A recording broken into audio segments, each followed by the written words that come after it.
সম্মানিত উপস্থিতি, এই পর্যায়ে আমাদের মাঝে বক্তব্য নিয়ে আসছেন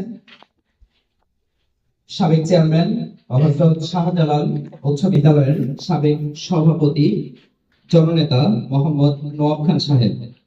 আমি স্যারকে গুরুত্বপূর্ণ বক্তব্য প্রদান করার জন্য বিনীতভাবে অনুরোধ জানাচ্ছি।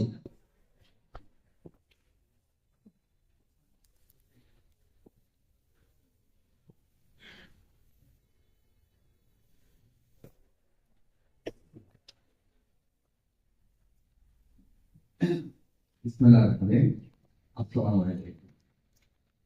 আসলে আমি মনে করছি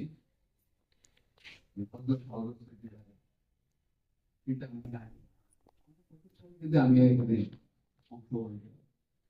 অনেক অনুষ্ঠান আমি সব জানি এইসবগুলি দেখা যায় আমি আজকে মহা অনুষ্ঠান আমি একটু নিজেকে মনে করি যে অত সরকারি বিদ্যালয়ে আজকে মাধ্যমে এটা অত্যন্ত ধন্য। আজকে আমি প্রথমে ধন্যবাদ জানাই অত্র ফাউন্ডেশনের সভাপতি সাহেব, সভাপতি সাহেব, আজকের অনুষ্ঠানের প্রধান সভাপতি আমাদের প্রফেসর সাহেব। আমি ধন্যবাদ জানাই হযরত শাহজালাল উচ্চ বিদ্যালয়ের প্রধান শিক্ষক এবং অন্যান্য আমার সামনে যারা আছেন ওলামে গ্রামগণ, ছাত্র ছাত্রী, আসসালামু আলাইকুম। প্রতিষ্ঠানটা এমন একটা প্রতিষ্ঠান হযরত শাহজালাল উচ্চ বিদ্যালয়, আজকে সে অনুষ্ঠান এখানে হইতে দেখেছে। আজকে যেখানে বসে আজকে আমরা অনুষ্ঠান করছি, এটি আমাদের মাননীয় প্রধান শিক্ষক প্ল্যান ও প্রোগ্রাম অনুযায়ী আজকে রিপোর্ট করছে।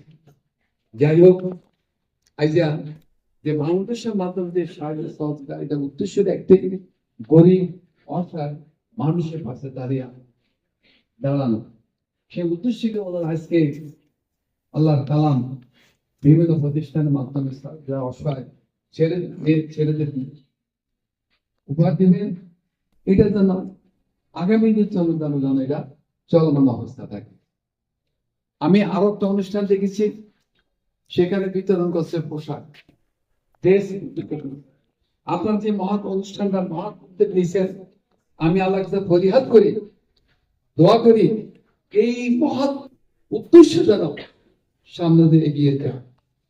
আর আমি বিশেষ করে ওলামে কেরামকে আমার গুনাহগার বান্দা, আমি শুনছি তার আপনাদের সাথে যদি আমরা একটা হ্যান্ডশেক দিই তাহলে আমাদের গুনাহ নাকি মাফ, আল্লাহ মাফ করো ওলামের সাথে।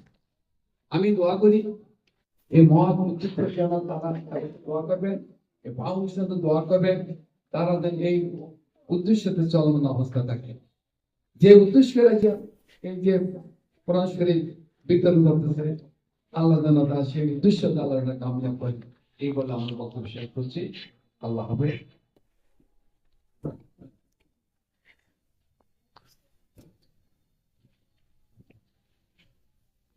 অসংখ্য ধন্যবাদ। আজকের অনুষ্ঠানের সম্মানিত বিশেষ অতিথি সাবেক চেয়ারম্যান ও হযরত শাহজালাল উচ্চ বিদ্যালয়ের সাবেক সভাপতি জনাব নওয়াব খান সাহেবকে অত্যন্ত গুরুত্বপূর্ণ এবং প্রাণবন্ত আলোচনা রাখার জন্য